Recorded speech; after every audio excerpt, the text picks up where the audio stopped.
அனைவருக்கும் வணக்கம். தெய்வீக பலன்கள் சேனல் சார்பாக தங்களை அன்புடன் வரவேற்கிறோம். இன்று நம் காணொளியில் காண விரும்புவது 2026 சித்திரை மாதம் சிவராத்திரி சிறப்புகளை பற்றி இந்த காணொளியில் பார்க்கலாம்.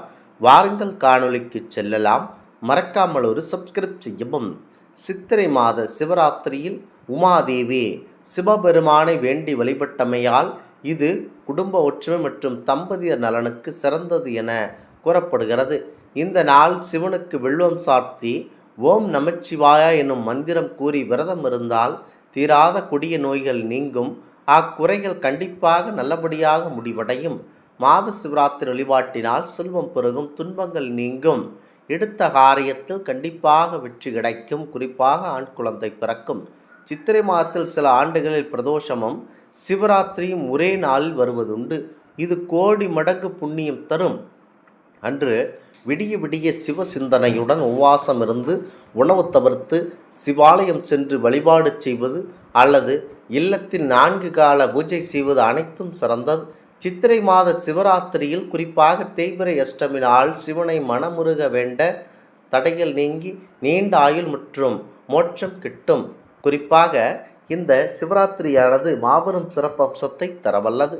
ஏப்ரல் 2024 விரதம் இருக்க திட்டமிட்டுள்ளீர்கள் என்றால் முதல் 4 வரை, அதாவது எத்தனை கால பூஜைகள் இருக்க வேண்டும் என்றால் 1 முதல் 4 வரை செய்ய எண்ணியுள்ளீர்கள் என்றால், சிவ வழிபாடு செய்ய போகிறீர்கள் என்றால் அனைத்தும் நீங்கள் சிவபெருமானிடம் ஒப்படைத்துவிட்டு நல்லபடியாக மனதில் நினைத்தபடி வேண்டிக்கொண்டு அவரிடம் முழு சரணடைய வேண்டும்.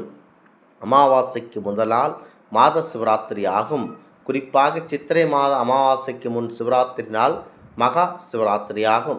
பார்வதி தேவி சிவபெருமானிடம் நாத உங்களை வழிபாடு செய்வதற்கு மிகவும் உந்த நாள் எது என்று கேட்டால், சிவன் அவளிடம் மாசி மாத தேய்பிறை 14ஆம் நாளான அமாவாசை நாளே எனக்கு மிகவும் உகந்த நாளாகும். அதற்கு இணையானது சித்திரை மாத அமாவாசை அன்று விரதம் இருந்து வழிபாடு செய்பவர்கள் என் அருளை பூரணமாக பெறுவதற்கு தகுதியுடையவர்களாக இருக்கிறார்கள். இவ்வாறு சிவபெருமானே சொல்லிய விசேஷ விரதம் இந்த சிவராத்திரி விரதம். சிவராத்திரி என்று இரவு முழுவதும் சிவபெருமானுடைய ஆலயம் திறந்திருக்கும். விடிய விடிய 4 கால அபிஷேக ஆராதனைகள் நடக்கும். முதல் காலத்தில் பால், 2ஆம் காலத்தில் தயிர், 3ஆம் காலத்தில் நெய், 4ஆம் காலத்தில் தேன் ஆகியவற்றால் அபிஷேகம் கண்டிப்பாக செய்ய வேண்டும்.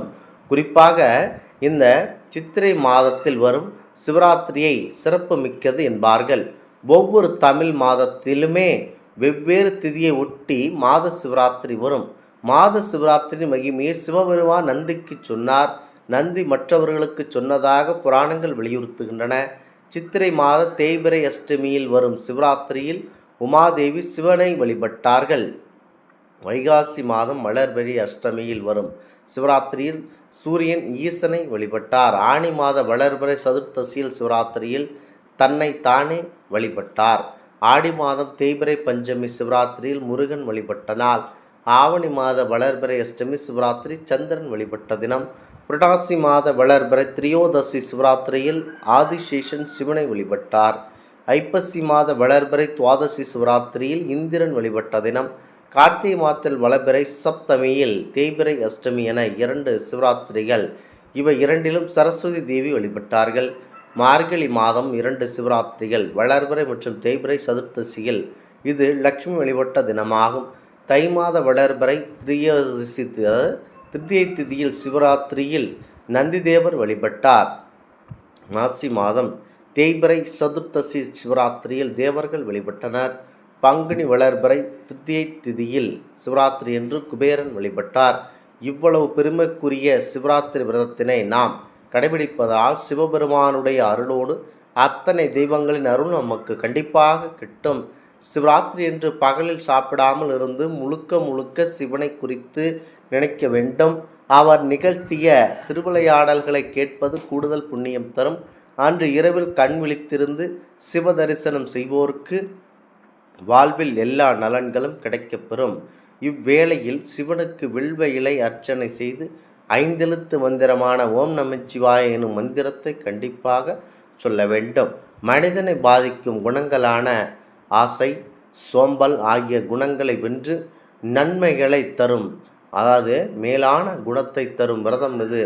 இவ்விரதத்தை அனுஷ்டிப்போருக்கு வாழ்வில் எந்தவித குறையும் இல்லாமல் அனைத்தும் நல்லபடியாக நடைபெறுகிறது. குறிப்பாக இந்த சிவராத்திரி விரதம் மிக முக்கியமான விரதமாகும்.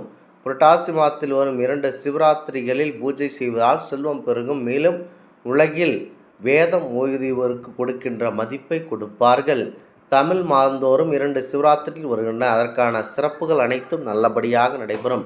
சித்திரை மாதத்தில் வரும் 2 சிவராத்திரிகளிலும் வழிபாடு செய்து வந்தால் அங்கங்களின் குறைகள் நீங்கும், உடலின் குறைகள் நீக்கப்பட்டு ருத்ர கணங்கள் வந்து சிவலோகத்திற்கு அழைத்து செல்வதாக ஐதீகமாகும்.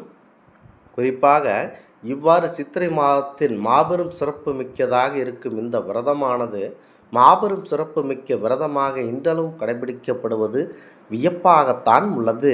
சிவராத்திரி விரதம் இருக்க வேண்டும் என்று, அதாவது நாளை முழுவதும் இதை செய்தால் இன்று முதல் நினைத்து கொண்டு நாளை முழுவதும் உபவாசம் இருந்து மனதை சிவனின் மீது வைத்து இரவு முழுவதும் தூங்காமல் கண் விழித்து சிவாலயங்களில் நடைபெறும் 4 ஜாம பூஜைகளிலும் பங்கேற்க வேண்டும். இன்றைய ஒரு நாள் வழிபாடு 1000 நாள் சிவ பூஜை செய்த பலனை அளிக்கும் என்பது அருளாளர்களுடைய வாக்காக இருக்கின்றன. சிவராத்திரி அன்று இரவு முழுவதும் கண் விழித்து சுவாமியை தரிசித்து வழிபாடு செய்ய முடியாவிட்டால் கூட லிங்கோத்பவ காலமாகிய இரவு 11:30 முதல் நடைபெறும் 1 மணி வரை உள்ள இந்த பூஜை காலத்திலாவது சிவ தரிசனம் செய்து வழிபட வேண்டும். ஏனெனில் இந்த நேரத்தில் தான் சிவன் ஜோதியலிங்கமாக தோன்றிய நேரமாக கருதப்படுகிறது. சிவராத்திரி என்று முறையாக விரதம் இருந்து இரவு முழுவதும் கண் விழித்து இறைவனுடைய நாமத்தை சொல்லி வழிபடுவதனால் அளவற்ற நன்மைகள் கிடைக்கும். சிவராத்திரி வழிபாட்டினால் நீண்ட ஆயுள், நிறைந்த செல்வம், நல்ல மக்கட்பேறு பெறலாம். தீராத நோய்கள் நீங்கும் முடிவாக இனி பிறவா தன்மை பெறலாம் என முன்னோர்கள் கூறுகின்றனர். விரதத்தை சாஸ்திர சம்பிரதாயங்களின் கூற்றின்படி அனுஷ்டிக்க பயந்து பலர் விரதம் இருக்க முயற்சிப்பதில்லை. இன்றைய சூழ்நிலையில் 100% உண்மையான விரதத்தை எடுத்தவுடன் அனுஷ்டிப்பது எவராலும் இயலாது. விரதமிருந்து உடலையும் மனதையும் பழக்க வேண்டும். ஒவ்வொரு மகா சிவராத்திரியின் போதும் முந்தைய சிவராத்திரியை விட சிறப்பாக அனுஷ்டிக்க சங்கல்பம் மேற்கொள்ள வேண்டும். கொஞ்சம் கொஞ்சமாக விரதத்தை கௌரவிக்க வேண்டும். இப்படியெல்லாம் கஷ்டப்பட்டு தான் விரதம் இருக்க வேண்டுமா என்று நீங்கள் கேட்பது நம் காதில் விழுகின்றது. மனதில் தூய எண்ணத்துடன் மாசு நீங்கி இன்று ஒரு நாள் சிவ சிந்தனையில் இருந்தால் கூட போதும். இரவின் கண் விழித்து விரதம் இருக்க முடியாதவர்கள் நாளை முழு உபவாசம் இருந்து மாலை தங்கள் வீட்டில் அருகில் உள்ள சிவாலயம் சென்று முதல் கால பூஜையிலாவது கண்டு இன்புடுங்கள். மற்றவர்கள் கண்டிப்பாக 4 கால பூஜையும் பார்க்க வேண்டும். இந்த ஆன்மீக தகவல் உங்களுக்கு பிடித்து இருந்தால் தெய்வீக பலன்கள் சேனலை கண்டிப்பாக சப்ஸ்கிரைப் செய்து கொள்ளவும். மீண்டும் ஒரு நல்லதொரு காணொளியில் உங்களை சந்திக்கிறோம். நன்றி, வணக்கம்.